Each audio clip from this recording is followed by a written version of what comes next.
عزیز طلبہ السلام علیکم، میں ہوں Arif Abdul Sattar, senior subject specialist Urdu, revenue public school and college Sahiwal. امید ہے آپ خیریت سے ہوں گے۔ آن لائن کلاسز میں آپ کو خوش آمدید۔ تو آئیے چلتے ہیں آج کے سبق کی طرف۔ بسم اللہ الرحمن الرحیم۔ عزیز طلبہ، سب سے پہلے ہم خاکہ پرچہ اردو سال اول کے حوالے سے بات کریں گے۔ پرچے کے کل نمبر 100 ہوں گے اور وقت 3 گھنٹے ہوگا۔ اس میں 2 حصے ہوتے ہیں، پرچہ معروضی 20 نمبر اور پرچہ موضوعی 80 نمبر۔ معروضی میں جو سوال نمبر 1 ہوگا، دیے گئے سوالات کے کثیر الانتخابی جوابات میں سے درست جواب کا انتخاب کریں۔ جز نمبر 1 ہے درسی کتب سے 5 سوالات، ان کے 4 کثیر الانتخابی جواب ہوں گے اور ان میں سے درست جواب سے ببل فل کیا جائے گا۔ جز نمبر 2 ہوگا ادبی اصطلاحات، تشبیہ، استعارہ، تلمیح میں سے بھی 5 سوالات اور ان کے جوابات ہوں گے، 4 کثیر الانتخابی جوابات کی صورت میں، ان میں سے بھی درست جواب پر ببل فل کیا جائے گا۔ جز نمبر 3 ہے شعری اصطلاحات، جن میں مطلع، مقطع، قافیہ اور ردیف میں سے بھی 5 سوالات ہوں گے اور ان کے درست جواب سے ببل فل کیا جائے گا۔ چوتھا جز ہوگا جملوں کی درستی، تذکیر و تانیث کے حوالے سے، یعنی مذکر مؤنث کی غلطیاں ہوں گی جملوں میں، ان کے لیے بھی 5 سوالات آئیں گے اور جن کے 4 کثیر الانتخابی جواب ہوں گے، جن میں سے درست جواب سے ببل فل کیا جائے گا۔ یہ اس طرح 20 نمبر ہوں گے اور 20 منٹ ہوں گے۔ اس کے بعد آتے ہیں پرچہ موضوعی یا انشائی۔ اس میں کل نمبر 80 ہوں گے، وقت 2 گھنٹے اور 40 منٹ۔ اس میں 2 حصے ہوتے ہیں۔ حصہ اول میں سوال نمبر 2 ہوگا، الف جز نظم کے 2 اشعار کی تشریح کریں، شاعر اور نظم کا نام بھی لکھیں۔ دو شعروں کے 4 نمبر ہوں گے، شاعر کا 1 نمبر اور نظم کا 1 نمبر ہوگا، اور اس طرح یہ 10 نمبر بنیں گے اور یہ ایک ہی نظم میں سے آئیں گے۔ بے جز جو ہے وہ غزل کے 3 اشعار ایک ہی غزل سے ہوں گے کی تشریح کرنی ہے، 3 نمبر کا ہر شعر ہوگا اور شاعر کا 1 نمبر ہوگا، یہ اس طرح 10 نمبر ہو جائیں گے۔ حصہ دوم میں ہے سوال نمبر 3، سیاق و سباق کے حوالے سے 2 میں سے کسی ایک نثر پارے کی تشریح کرنی ہوگی، نیز حوالہ متن یعنی مصنف اور سبق کا نام بھی تحریر کرنا ہوگا۔ اس میں نمبروں کی تقسیم کچھ اس طرح ہوگی کہ سیاق و سباق کے 3 نمبر ہیں، 10 نمبر تشریح کے ہیں، 1 مصنف کا نام ہے اور 1 نمبر سبق کے نام کا ہوگا۔ اس طرح یہ 15 نمبر جو ہیں یہ کل بن جائیں گے۔ سوال نمبر 4 ہے، 2 میں سے 1 سبق کا خلاصہ تحریر کرنا ہے، نیز مصنف کا نام بھی تحریر کرنا ہے۔ 2 سبقوں کے خلاصے آئیں گے، جن میں سے 1 کرنا ہوگا۔ اس میں سے 9 نمبر خلاصے کے اور 1 نمبر مصنف کا نام کا ہوگا۔ اس طرح یہ ٹوٹل 10 نمبر بنیں گے۔ سوال نمبر 5 ہے، نظم کا خلاصہ تحریر کرے گا۔ اس میں کوئی چوائس نہیں ہوگی، ایک ہی نظم کا خلاصہ آئے گا، وہ لکھنا ہوگا۔ یہ 5 نمبر ہوں گے۔ اس طرح سوال نمبر 6 جو ہے وہ مکالمہ نگاری، روداد نویسی، روزنامچہ، ان تینوں میں سے 2 موضوعات آئیں گے، یا ہوگا، ان میں سے 1 پر لکھنا ہوگا، 10 نمبر کے ہوں گے۔ سوال نمبر 7، درخواست نویسی یا رسید نویسی، صرف ایک چیز اس میں سے آئے گی، چوائس کوئی نہیں ہوگی، یہ بھی 10 نمبر کے۔ سوال نمبر 8 جو ہے وہ تلخیص نگاری، 10 نمبر کے لیے آئے گا سوال یہ، اور اس میں سے 8 نمبر تلخیص کے ہوں گے اور عنوان کے 2 نمبر ہوں گے، اور اس طرح ملا کر یہ 10 نمبر ہو جائیں گے۔ عزیز طلبہ، یہ تو تھا خاکہ پرچہ اردو، تاکہ آپ کو معلوم ہو کہ کس طرح کے سوالات آئیں گے اور ان کے کتنے نمبر ہوں گے۔ اب آئیے آگے چلتے ہیں۔ اس پرچے میں موجود سوال نمبر 3 کے حوالے سے آج ہم مزید بات کریں گے کہ ایک پیراگراف دیا جائے گا سبق کا، اور اس کا سیاق و سباق، مصنف اور سبق کا نام بھی لکھنا ہوگا۔ تو آج ہم نے جو پیراگراف چنا ہے وہ آپ کی سرمایہ اردو کتاب سال اول سے لیا گیا ہے، پہلا ہی سبق ہے اور پہلا ہی پیراگراف ہے۔ تو اس سبق کے حوالے سے بات کو آگے بڑھاتے ہیں۔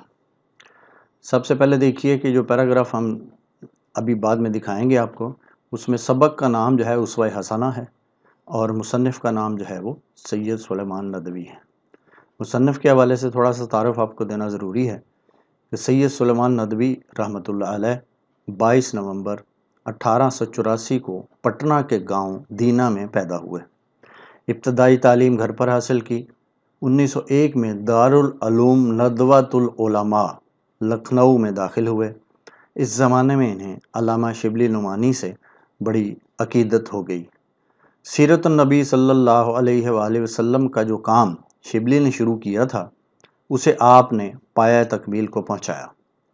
سیرت النبی صلی اللہ علیہ وسلم کی تکمیل سید سلیمان ندوی کا بڑا تصنیفی کارنامہ ہے۔ سیرت النبی صلی اللہ علیہ وآلہ وسلم کے بعد آپ کی مشہور کتاب خطبات مدراس ہے۔ خطبات خطبہ کی جمع ہے۔ خطبہ کے معنی ہے وعظ و نصیحت۔ خطبات کی یہ روایت صوفیاء سے چل کر آپ تک پہنچی اور پھر حضرت علامہ اقبال رحمۃ اللہ علیہ، عطا اللہ شاہ بخاری سے چلتی ہوئی آگے بڑھ رہی ہے۔ سید سلیمان ندوی نے اپنے خطبات میں اسلام اور پیغمبر اسلام کے حوالے سے لوگوں کو اسوہ حسنہ صلی اللہ علیہ وآلہ وسلم کی پیروی کرنے کی ترغیب دی ہے۔ سید سلیمان ندوی 1950 میں ہجرت کر کے پاکستان آئے اور 22 نومبر 1953 کو کراچی میں انتقال کر گئے۔ آپ اردو زبان کے انشا پرداز اور عربی و فارسی کے عالم تھے۔ عزیز طلبہ، میں آپ کو کچھ دکھانا چاہ رہا ہوں، وہ یہ کہ سید سلیمان ندوی کون تھے۔ تصویر آپ کے سامنے ہے، اور انہوں نے خطبات مدراس جو دیے اس کتاب کا عکس جو ہے وہ بھی آپ کے سامنے ہے۔ تو سید سلیمان ندوی جو ہیں یہ علامہ شبلی نعمانی کے شاگرد تھے، اور علامہ شبلی نعمانی وہ عظیم شخصیت تھے جنہوں نے سیرت النبی کا کام شروع کیا اور جسے بعد میں سید سلیمان ندوی نے مکمل کیا۔ تو دونوں حضرات کی تصاویر آپ کے سامنے موجود ہیں۔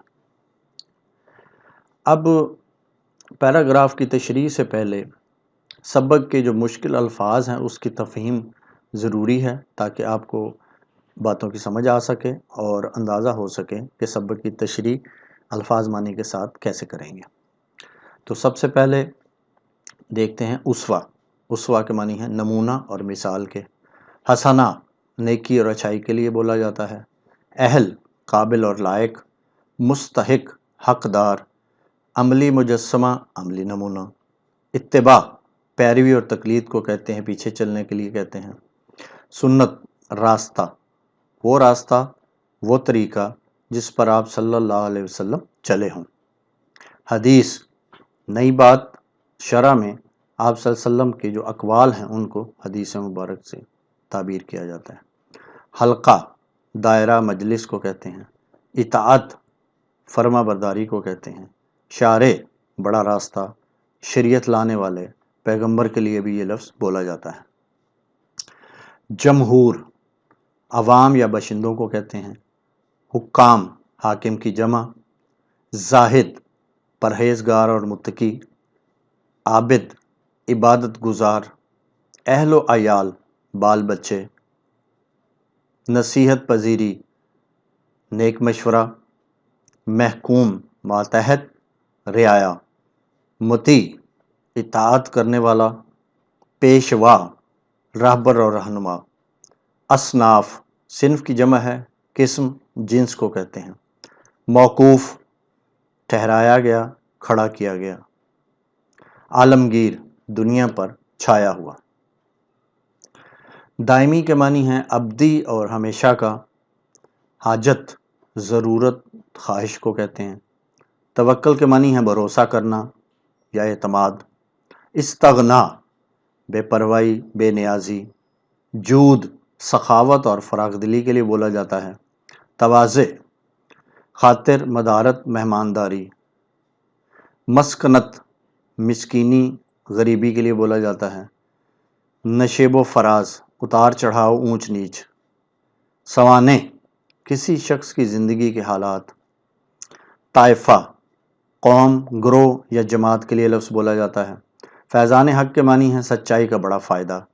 روح الامین حضرت جبرائیل علیہ السلام جو فرشتے ہیں ان کا لقب ہے۔ دستور العمل قانون اور قاعدے کو کہتے ہیں۔ عزیز طلبہ، نثر پارہ کی طرف آتے ہیں۔ میں نثر پارہ آپ کو پڑھ کے سناتا ہوں، غور سے سنیے۔ خدا کی محبت کا اہل اور اس کے پیار کا مستحق بننے کے لیے ہر مذہب نے ایک ہی تدبیر بتائی ہے، اور وہ یہ کہ اس مذہب کے شارع اور طریقے کے بانی نے جو عمدہ نصیحتیں کی ہیں ان پر عمل کیا جائے، لیکن اسلام نے اس سے بہتر تدبیر اختیار کی ہے۔ اس نے پیغمبر اسلام صلی اللہ علیہ وسلم کا عملی مجسمہ سب کے سامنے رکھ دیا ہے، اور عملی مجسمے کی پیروی اور اتباع کو خدا کی محبت کا اہل اور اس کے پیار کا مستحق بننے کا ذریعہ بتایا ہے۔ چنانچہ اسلام میں دو چیزیں ہیں، کتاب اور سنت۔ کتاب سے مراد خدا کے احکام ہیں جو قرآن مجید کے ذریعے سے ہم تک پہنچے ہیں، اور سنت جس کے لغوی معنی راستے کے ہیں، وہ راستہ کہ جس پر پیغمبر اسلام صلی اللہ علیہ وسلم خدا کے احکام پر عمل کرتے ہوئے گزرے، یعنی آپ صلی اللہ علیہ وسلم کا عملی نمونہ جس کی تصاویر احادیث میں بصورت الفاظ درج ہیں۔ غرض یہ کہ ایک مسلمان کی کامیابی اور تکمیل روحانی کے لیے جو چیز ہے وہ سنت نبوی صلی اللہ علیہ وآلہ وسلم ہے۔ عزیز طلبہ، یہ تو تھا سوال نمبر 3 نثر پارہ کی تشریح۔ آئیے دیکھتے ہیں کہ اس تشریح کے لیے کیا کیا اہم باتیں ہیں اور کس طرح اس تشریح کو ہم آگے لے کے بڑھیں گے۔ تو سب سے پہلے حوالہ متن جس میں سبق کا نام اور مصنف کا نام ہوتا ہے وہ لکھیں گے۔ سبق کا نام ہے اسوہ حسنہ صلی اللہ علیہ وآلہ وسلم، اور یہ کہاں سے لیا گیا ہے اس کا ماخذ بھی ضرور بتائیں گے، وہ ہے خطبات مدراس، یہ 1 نمبر کا ہوگا۔ دوسری بات ہے مصنف کا نام سید سلیمان ندوی رحمۃ اللہ علیہ، اس کا بھی 1 نمبر ہوگا۔ سیاق و سباق جو ہے وہ عموماً 8 سے 12 سطروں میں لکھا جاتا ہے۔ یہ 2 طرح کا ہوتا ہے، ایک ہے مثالی۔ مثالی وہ ہوتا ہے جس میں کہانی کا عنصر موجود ہو۔ تو آج ہمارا جو سبق ہے اس کا ہم اجمالی سیاق و سباق لکھیں گے۔ یہ وہ سیاق و سباق ہوتا ہے جس میں کہانی کا عنصر موجود نہیں ہوتا۔ اس کا جو نمونہ ہے وہ ہم آگے دیں گے، آپ دیکھیں گے، میں پڑھ کے سناؤں گا آپ کو۔ اس کے بعد آتی ہے تشریح۔ تشریح میں مصنف اور سبق کا تعارف جو ہے وہ دینا بہت ضروری ہے۔ جیسا کہ میں نے آپ کو پہلے پڑھ کے سنایا، وہ تعارف جو ہے وہ آپ سبق میں اس میں سے بہت سی باتیں لکھ سکتے ہیں۔ اس کے علاوہ آگے چلتے ہیں تو بتاتے ہیں۔ اس کے بعد ہے قرآن، حدیث اور اشعار کے حوالہ جات اس میں دیں گے تاکہ آپ کی تشریح بہتر اور خوبصورت انداز میں آگے بڑھ سکے۔ یہ 10 نمبر کی یہ تشریح کے ہوں گے۔ اس طرح یہ ٹوٹل 15 نمبر بن جائیں گے۔ عزیز طلبہ، پیراگراف کے سیاق و سباق کی طرف آتے ہیں۔ یہ پیراگراف سبق کے آغاز سے لیا گیا ہے۔ اس سبق میں مصنف کہتا ہے کہ خدا کی محبت حاصل کرنے کے لیے سب سے بہتر تدبیر یہ ہے کہ قرآن پاک اور نبی صلی اللہ علیہ وسلم کی سنت پر عمل کیا جائے۔ اس دنیا کی بنیاد اختلاف عمل پر ہے۔ اگر کوئی بادشاہ ہے، رعایا ہے، قاضی ہے، دولت مند ہے یا غریب ہے یا پھر کوئی اور، ان تمام لوگوں کو زندگی گزارنے کے لیے ایک کامل نمونے کی ضرورت ہے، اور یہ عمدہ اخلاقی نمونہ ہمیں صرف اور صرف آپ صلی اللہ علیہ وآلہ وسلم کی پاکیزہ زندگی سے ہی مل سکتا ہے۔ آپ کا وجود مبارک تمام انسانوں کے لیے ایک روشنی دینے والے سورج اور بارش برسانے والے بادل کی طرح ہے، جس سے سب انسان فائدہ اٹھا رہے ہیں۔ قرآن میں آتا ہے کہ اگر تمہیں خدا کی محبت کا دعویٰ ہے تو آؤ میری پیروی کرو، اللہ بھی تم سے محبت کرے گا۔ عزیز طلبہ، یہ سیاق و سباق جو ہے یہ اجمالی ہے اور اس کو آپ اسی طرح لکھ سکتے ہیں۔ عزیز طلبہ، تشریح کی طرف آتے ہیں۔ سید سلیمان ندوی علمی اور ادبی شخصیت تھے۔ سیرت النبی کا جو کام علامہ شبلی نعمانی نے شروع کیا تھا، اسے سید سلیمان ندوی رحمۃ اللہ علیہ نے مکمل کیا۔ خطبات مدراس اسلام اور پیغمبر اسلام صلی اللہ علیہ وسلم کی معلومات سے مزین ہے۔ مدراس میں امریکی عیسائی کی فیاضی سے مدراس یونیورسٹی کے طلباء کے سامنے کوئی نہ کوئی ممتاز عیسائی فاضل مسیحی مذہب پر خطبے دیا کرتا تھا۔ مسلمانوں کے دل میں یہ خیال پیدا ہوا کہ مدراس کے مسلم طلباء کے لیے بھی اسلام اور پیغمبر اسلام کے حوالے سے خطبات کا کوئی بندوبست ہونا چاہیے۔ چنانچہ 1925 میں جنوبی ہند کی اسلامی تعلیمی انجمن کی دعوت پر سید سلیمان ندوی رحمۃ اللہ علیہ نے مدراس کے لالی ہال میں 8 خطبات دیے۔ یہ سبق 5ویں خطبے سے لیا گیا ہے، جس کا عنوان ہے سیرت محمدی کی جامعیت۔ ان خطبات کا اہتمام سیٹھ ایم جمال محمد نے مدراس کے لالی ہال میں کیا تھا۔ مصنف اس نثر پارہ میں کہتے ہیں کہ خدا کی محبت اور اس کا پیار حاصل کرنے کے لیے دنیا کے ہر مذہب میں ایک ہی طریقہ بتایا گیا ہے، اور وہ یہ ہے کہ اس مذہب کی برگزیدہ ہستی یا بانی کی نصیحتوں پر عمل کیا جائے۔ دنیا کے ہر مذہب میں خدا کا تصور موجود ہے، یعنی وہ ایسی ہستی ہے جو کائنات کو تخلیق کرنے والی ہے، سب کی خالق اور مالک ہے، جو انسانوں کی نسبت ہر طرح سے کامل و اکمل ہے۔ انسان ہونے کے ناطے ہماری قدرتی طور پر یہ خواہش ہوتی ہے کہ اپنے بنانے والے خالق اور مالک کی محبت اور اس کے پیار کو حاصل کیا جائے، تاکہ اس کے قریب ہوا جا سکے اور اپنی روحانیت کو تسکین دی جا سکے اور تکمیل کی جا سکے۔ مذہب ہمیں یہ رہنمائی فراہم کرتا ہے کہ ہم مذہب کے بانی اور شارع کی بتائی ہوئی باتوں پر عمل کر کے خدا کی محبت حاصل کر سکیں۔ مصنف کے نزدیک دین اسلام ادیان عالم میں ایک ایسا دین کامل ہے جس نے سب سے بہتر تدبیر بتائی ہے۔ دین اسلام نے پیغمبر اسلام صلی اللہ علیہ وسلم کا عملی نمونہ سب کے سامنے رکھ دیا اور یہ کہا ہے کہ جو شخص اللہ کی محبت حاصل کرنا چاہتا ہے، اسے چاہیے کہ وہ پیغمبر اسلام حضرت محمد صلی اللہ علیہ وسلم کی سیرت کی پیروی اور اتباع کرے۔ اللہ رب العزت خود ہی اسے اپنے قریب کر لے گا اور اپنی محبت اسے عطا کر دے گا۔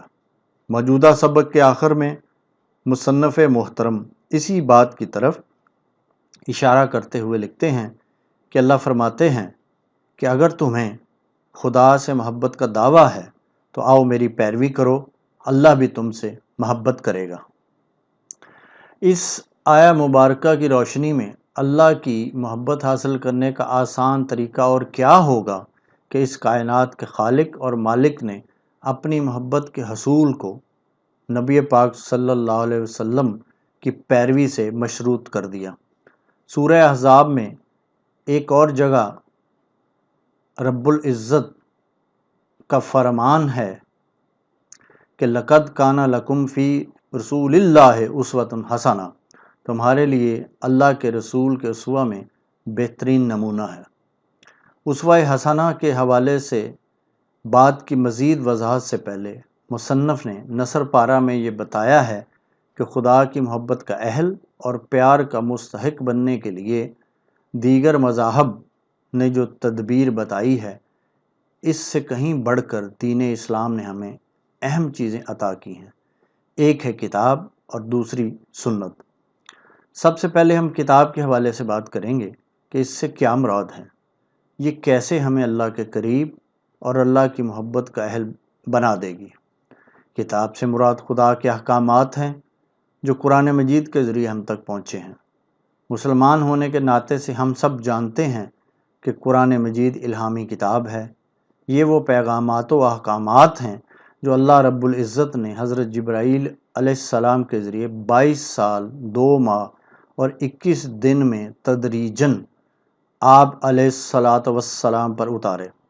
خدا کی محبت کا اہل بننے اور اس کے پیار کا مستحق بننے کے لیے ہم مسلمانوں کے لیے ضروری ہے کہ ہم اس لا ریب کتاب پر ایمان لائیں اور اسے اپنی رہنمائی کا ذریعہ بنا کر قرب خداوندی کا وسیلہ بنائیں۔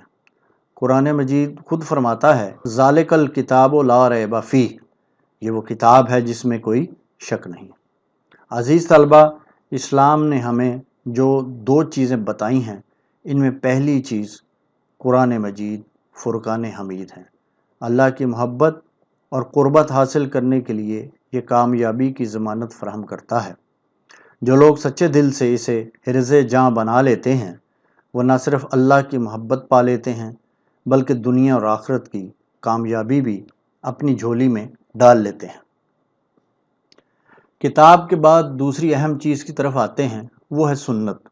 سنت کے لغوی معنی راستے کے ہیں، وہ راستہ کہ جس پر نبی رحمت صلی اللہ علیہ وسلم اللہ کے احکام پر عمل کرتے ہوئے گزرے، یعنی آپ صلی اللہ علیہ وسلم کا عملی نمونہ۔ مصنف یہاں یہ بتانا چاہتے ہیں کہ کتاب اللہ کے بعد خدا کی محبت حاصل کرنے اور اس کا پیار پانے اور دنیا آخرت میں کامیابی حاصل کرنے کے لیے دوسری اہم چیز سنت رسول مقبول صلی اللہ علیہ وسلم ہے۔ آپ علیہ الصلاۃ والسلام کے قول اور فعل کو سنت کہتے ہیں۔ آپ علیہ السلام کی گزاری ہوئی پاک زندگی ہمارے لیے ایک عمدہ ترین نمونہ ہے۔ اس عملی نمونہ کی مکمل تصاویر احادیث مبارکہ کی شکل میں ہمارے پاس موجود ہیں۔ یعنی اگر کوئی بھی شخص جو اس دنیا میں رہ رہا ہے اور وہ اپنی زندگی کو اعلیٰ اخلاقی اقدار کے تحت گزارنا چاہتا ہے تو اس کو چاہیے کہ وہ آپ صلی اللہ علیہ وسلم کی سیرت پاک کو اپنی زندگی پر لاگو کر لے۔ اٹھتے بیٹھتے، سوتے جاگتے، بات چیت کرتے، کاروبار حکومت چلاتے ہوئے، اپنے فرائض کی ادائیگی کرتے، عائلی زندگی گزارتے ہوئے، والدین کی خدمت کرتے ہوئے، اپنی اولاد کی تربیت کا فریضہ سر انجام دیتے ہوئے، انصاف کرتے ہوئے، جنگیں لڑتے ہوئے، دین کی سر بلندی کا کام کرتے ہوئے، مشکلات اور پریشانیوں میں صبر کرتے ہوئے اگر کوئی ہستی ہمارے لیے زندگی کا مکمل نمونہ بن سکتی ہے تو وہ صرف اور صرف ہمارے نبی رحمت صلی اللہ علیہ وسلم کی ذات مبارک ہی ہو سکتی ہے۔ قرآن نے آپ صلی اللہ علیہ وسلم کے حوالے سے کیا خوبصورت بات کی ہے۔ اللہ نے ایمان والوں پر احسان کیا جو ان کے درمیان اس نے اپنا رسول بھیجا۔ بقول شاعر، خدا کی رضا مصطفیٰ کی رضا ہے، نبی کی رضا میں خدا کی رضا ہے، اسی کی ذات ہے قرآن کی حسین تفسیر، اسی کا قول و عمل مستقل حوالہ ہے۔ عزیز طلبہ، ایک بات یاد رکھیے گا کہ آپ صلی اللہ علیہ وسلم کا اسوہ کامل ہر طائفہ انسانی اور ہر حالت انسانی کے لیے مکمل نمونے کی حیثیت کامل رکھتا ہے۔ آپ صلی اللہ علیہ وآلہ وسلم کی حیات مبارکہ ایک گلدستے کی مانند ہے جس میں رنگ رنگ پھول اپنی انفرادی خوشبو سے اس عالم رنگ و بو کو مہکاتے نظر آتے ہیں۔ دل جس سے زندہ ہے وہ تمنا تم ہی تو ہو، ہم جس میں بس رہے ہیں وہ دنیا تم ہی تو ہو۔ عزیز طلبہ، تشریح کے بعد کچھ کام گھر پہ کرنے کے لیے آپ کو دیا جا رہا ہے۔ مشق دیکھیے، مشق کے لیے مندرجہ ذیل نثر پاروں کی تشریح کرنی ہے آپ نے۔ الف جز ہے، غرض ایک ایسی شخصی زندگی جو ہر طائفہ انسانی اور ہر حالت انسانی کے مختلف مظاہر ڈیش ڈیش ڈیش آگے آپ پیراگراف مکمل کر لیجئے گا۔ ہو تو مسجد مدینہ کے ممبر پر کھڑے ہونے والے کی باتیں سنو۔ بے جز ہے ایک پیراگراف، محمد رسول اللہ صلی اللہ علیہ وسلم کا وجود مبارک ایک آفتاب عالم تاب تھا۔ اور آخر میں ہے، قسم قسم کے درخت اور رنگا رنگ پھول اور پتے جم رہے تھے اور اگ رہے تھے۔ سوال نمبر 2 جو ہے گھر پہ کرنے کے لیے، اس سبق کا خلاصہ جو ہے وہ آپ تحریر کریں گے۔ سوال نمبر 3 جو گھر کے لیے ہے وہ یہ ہے کہ سبق کے جو معروضی سوالات ہیں وہ آپ تیار کیجئے تاکہ امتحان میں بہتر سے بہتر نمبر آ سکیں۔ عزیز طلبہ، یہ تو تھا تشریح کے حوالے سے بات چیت۔ امید ہے آپ کو باتیں سمجھ آ گئی ہوں گی۔ اپنا خیال رکھیے گا۔ اللہ حافظ۔